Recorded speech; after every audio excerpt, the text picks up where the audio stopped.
Magkano ang kinikita ng isang angkas rider? Ako si Jun, ang tropa niyang drawing. Ako si Jun. Game!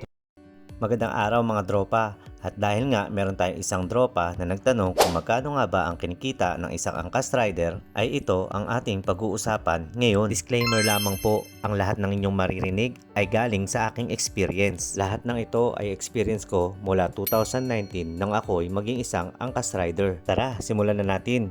Game! Mayroon kasi tayong tatlong uri ng rider.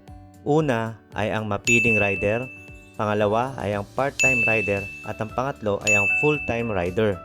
Mapiling rider, ito yung rider na namimili ng lokasyon o ng taas ng fare ng booking. Madalas ay nauubos na ang oras nito sa kakapili, pati na rin ang gas niya ay nauubos na rin sa kakaikot. Tapos magrereklamo na mahina ang biyahe. Full-time rider, sila yung mga rider na talagang malakas kumita dahil talagang inuubos nila ang oras nila sa biyahe. Part-time rider, sila yung mga tao na may specific time or day ng pagbiyahe. Lahat ng yan ay naging ugali ko o naging ako. At ang sagot kung magkano nga ba ang kinikita ng isang angkas rider, ito ay depende!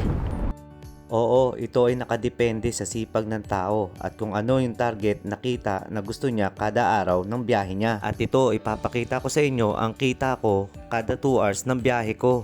Yan ang biyahe ko simula April 1 hanggang April 3. Ito naman ang kita ko this week versus last week. Hindi pa bawas dyan ang top up at syempre ang pinanggagas ko. Pero okay lang kasi hindi man ganun kalaki ang kinikita ko. At least nakakatulong to sa pang-araw-araw namin.